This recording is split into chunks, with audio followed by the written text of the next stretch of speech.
Moi, quand j'emploie le mot décroissance dans une émission de télé ou de radio, on m'interrompt. Décroissance? Vous voulez dire que vous êtes décroissant? Là, d'un seul coup, c'est comme si on passait du mauvais côté. Vous voyez, avant, on était l'astrophysicien écolo, un peu sympa, bienvenu. Puis là, d'un seul coup, on se dit, oh là là, mais peut-être qu'il est dangereux, en fait. Peut-être qu'il fait partie de la secte des décroissants. C'est complètement ubuesque.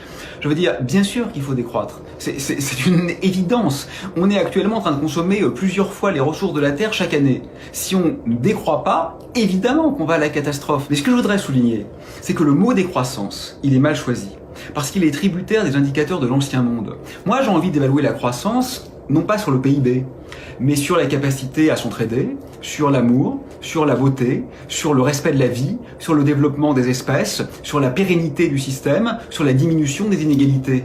De ce point de vue-là, on n'est pas du tout en croissance en ce moment. Et ce que je propose, enfin, moi j'ai pas de programme politique, je vais pas entrer en politique, mais ce que nous proposons, c'est précisément de croître par rapport à ces nouveaux indicateurs que je crois être de meilleurs indicateurs. Comment fait-on pour concilier cette nécessité de décroissance matérielle avec évidemment la problématique de ce qu'on ne veut pas baisser le niveau de vie de ceux qui n'ont déjà presque rien, on veut même le monter au contraire. Pour moi la solution elle est simple, c'est le partage, c'est un peu de mise en commun. Autrement dit, la révolution écologique, qui est nécessaire. On s'en sortira pas avec une évolution douce, que ce soit clair. La révolution écologique qui est nécessaire, elle va contre notre confort de façon globale. Il va falloir faire des efforts. Mais moi, je crois que ces efforts, ils ne doivent pas être portés par ceux qui n'ont déjà presque rien. Ça serait indécent. Et en plus, ça se fera pas d'ailleurs. Donc la seule façon peut-être de réenchanter un peu les choses et d'y parvenir en fait. C'est-à-dire profitons de la contrainte écologique pour en plus mettre en place une évolution sociale qui soit sereine et qui soit un peu raisonnable. Enfin, il faudrait que les plus aisés prennent sur eux les évolutions drastiques qui sont nécessaires parce que si on se contente d'augmenter les taxes sur le carburant, ça veut dire quoi? Ça veut dire que les riches continueront à utiliser leur voiture exactement de la même manière et que les pauvres, eux, ne pourront plus le faire. Ça, c'est évidemment pas acceptable. Donc on n'a pas d'autre moyen d'espérer que de tenter de faire l'évolution sociale en même temps que la révolution écologique. Mais je ne vois aucun indicateur aujourd'hui qui nous laisse espérer que ça va avoir lieu. Il faut arrêter de se mentir, d'accord? On peut pas gagner sur tous les tableaux. L'idée qu'on va pouvoir continuer à avoir de plus en plus de smartphones hyper performants, d'ordinateurs partout, de gigantesques écrans LCD partout chez nous, et en même temps voir les insectes, les oiseaux et les baleines survivre, c'est faux. On peut pas gagner partout.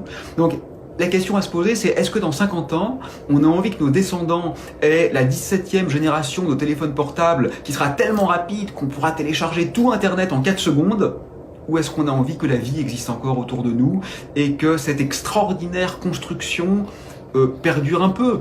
Moi, je crois que quand on en sera à la 17G, on se dira que quand même, les baleines, les vautours et les menthes religieuses, c'était peut-être un peu mieux, et ça sera trop tard. Je veux être bien clair, je suis pas un donneur de leçons. Moi-même, je possède un téléphone portable récent, donc c'est très dur de résister à ça, parce que la tentation est énorme, et parce qu'on se laisse très vite convaincre que quand même, cet ordinateur dernière génération, si on en a les moyens, nous, on en fera un bon usage. Bon, ça, faut arrêter ça. Voilà, le petit geste le plus essentiel, c'est pas d'acheter équitable, c'est de ne pas acheter. C'est d'aller quand même tendanciellement vers l'ascétisme. Moi, je me suis séparé de ma voiture. J'ai une voiture de sport, d'ailleurs, donc vraiment, j'ai vraiment pas de leçons à donner. Bon, maintenant, je suis pas passé à la voiture électrique. J'ai juste vendu ma voiture. Voilà, plus de voiture. Bon, on va me dire, certains ne peuvent pas le faire. Très bien. Ceux qui ne peuvent pas le faire ne le font pas. Mais quand on le peut, on essaye de ne pas le faire. Moi, je l'ai fait, d'aller à des conférences presque à l'autre bout du monde pour parler 20 minutes devant des spécialistes. Ça n'a plus de sens. Il faut absolument arrêter. Là encore, tout le monde n'est pas concerné, certains n'ont pas les moyens. Mais ceux qui n'ont pas de moyens sont pas les plus gros pollueurs, donc c'est pas à eux qu'il faut demander les plus gros efforts. Si vous voulez, il faut sortir de l'idée que chacun fait ce qu'il veut. Oui, chacun fait ce qu'il veut, c'est beau la liberté, j'aime la liberté, on peut tous se prendre par la main et dire vive la liberté.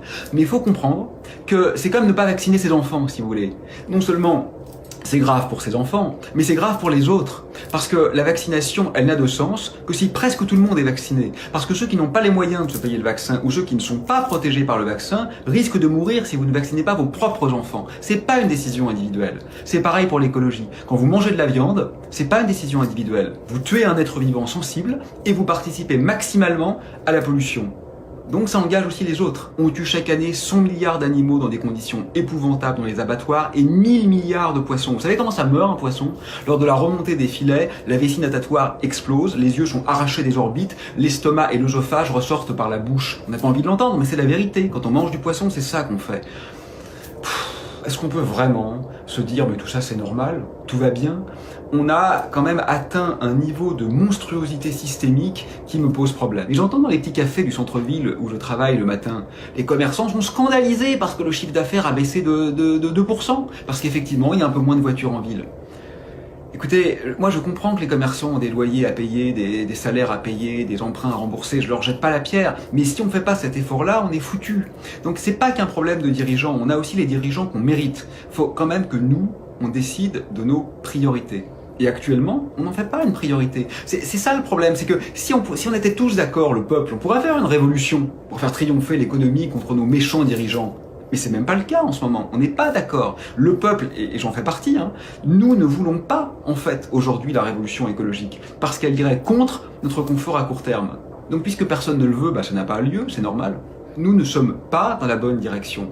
Oui, tendanciellement, pour quelques industries, ça va plutôt mieux. Oui, il y a des efforts qui sont faits. Monsieur Macron sait qu'il faut faire des choses. Je crois simplement qu'il n'a pas du tout pris la mesure de l'amplitude de la catastrophe. Nous n'en sommes plus à des mesures symboliques. Nous n'en sommes plus à infléchir doucement le système pour que peut-être dans 50 ans ça marche. Non, non. Si c'est pas radical, sincère et effectif à court terme, les conséquences seront désastreuses. Mais en même temps, je le comprends. Il n'a pas été élu pour ça. Donc c'est aussi notre faute, c'est pas la sienne. Nous élisons des représentants qui ne s'engagent pas dans un programme écologique révolutionnaire. Donc c'est normal qu'il ne le fasse pas. Après tout, il est cohérent avec lui-même.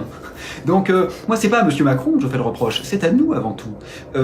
Les écolos font toujours des scores minables aux élections. Peut-être qu'ils sont mauvais d'ailleurs. Moi je les connais pas personnellement. Je dis pas qu'il faut voter pour telle ou telle formation, j'en sais rien à dire vrai.